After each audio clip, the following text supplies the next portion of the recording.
Saudara-saudari terkasih, apakah saudara sudah memulai hari ini dengan penuh sukacita dan punya niat untuk berbuat baik meskipun kecil? Semoga Tuhan memberkati niat baik saudara.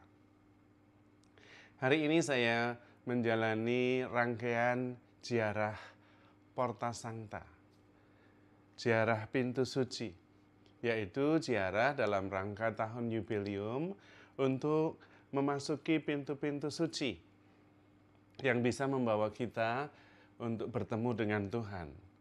Harapannya melalui pintu suci itu kita sampai kepada Tuhan di dalam gereja.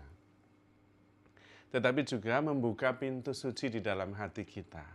Sehingga ketika kita masuk ke rumah Tuhan, Tuhan juga masuk ke dalam rumah hati kita yang membawa damai tentu. Karena ini juga adalah bait Roh Kudus.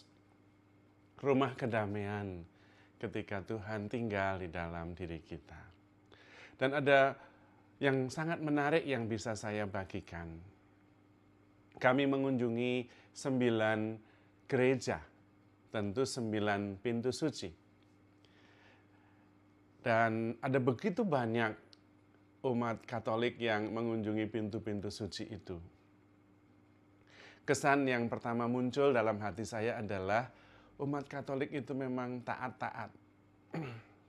Ketika dianjurkan untuk mengunjungi pintu-pintu suci di 9 dekenat di Jakarta ini, Dekenat Barat 1, Dekenat Barat 2, Dekenat Tangerang 1, Dekenat Tangerang 2, Dekenat Utara, Dekenat Pusat, Dekenat Timur 1, Dekenat Timur 2, Dekenat Bekasi, ada 9.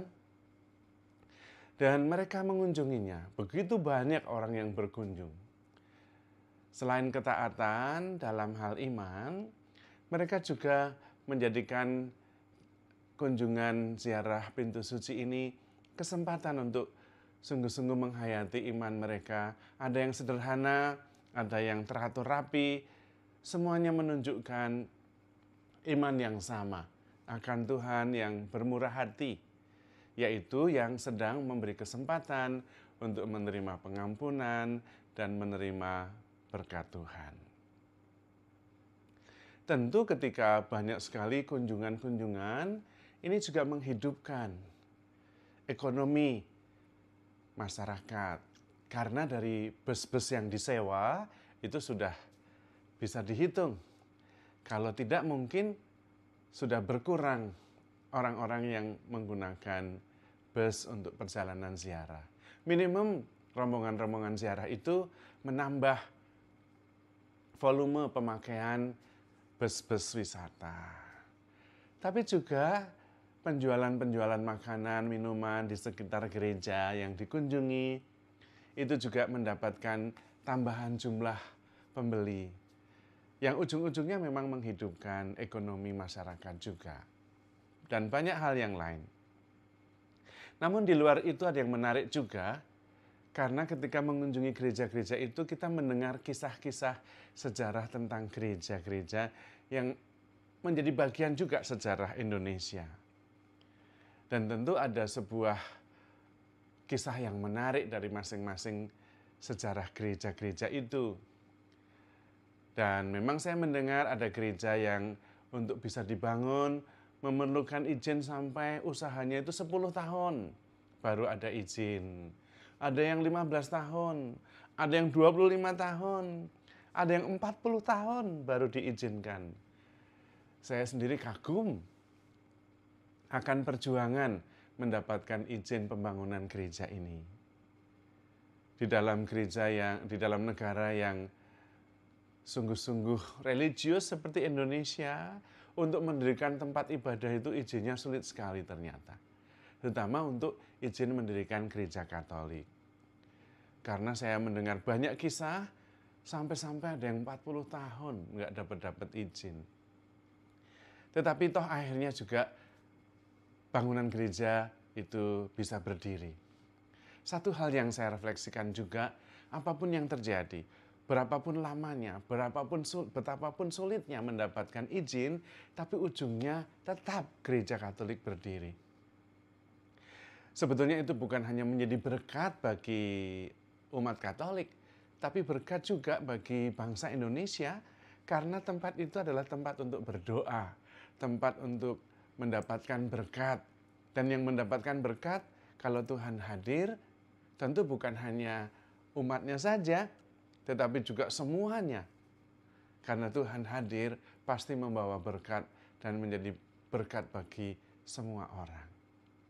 Karena itu, sesulit apapun toh tetap berdiri juga. Dan kalau memang itu dikehendaki oleh Tuhan, tidak ada yang bisa menghalangi.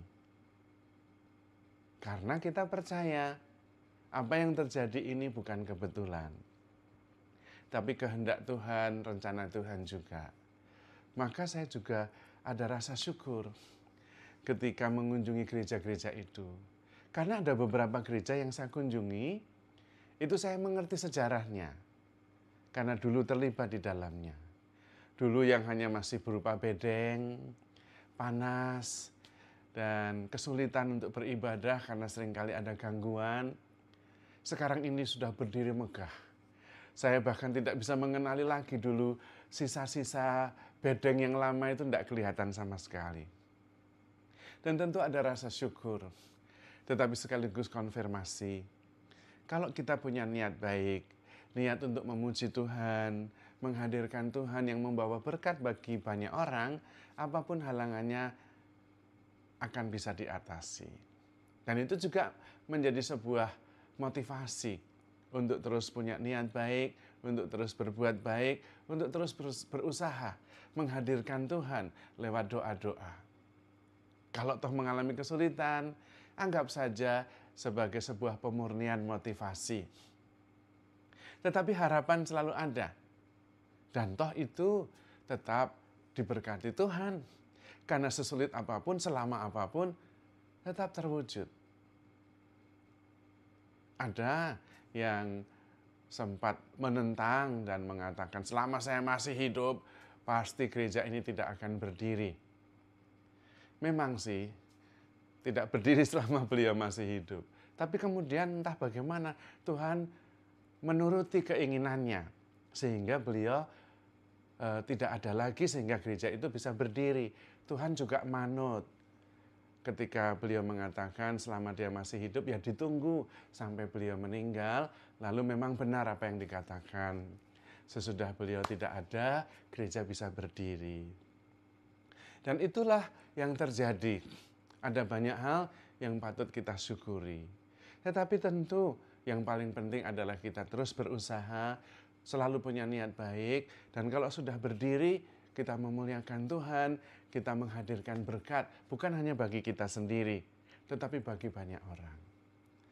Dan ini bisa membesarkan hati kita, untuk terus saling mendukung dengan umat agama apapun juga, dengan niat yang baik, dengan cinta kasih yang tulus, tentu kita bisa bertumbuh bersama-sama dan mendatangkan berkat bukan hanya bagi kita sendiri, tetapi bagi seluruh bangsa. Maka mari kita terus bersyukur, terus berusaha melakukan yang baik, dan selalu berusaha untuk memurnikan hati kita, supaya punya niat yang baik. Dengan niat yang baik, dengan keputusan-keputusan yang baik, atas dasar cinta kasih, pasti Tuhan memberkati. Maka saudara-saudari terkasih, handle yourself with care, because you are loved. Tuhan memberkati.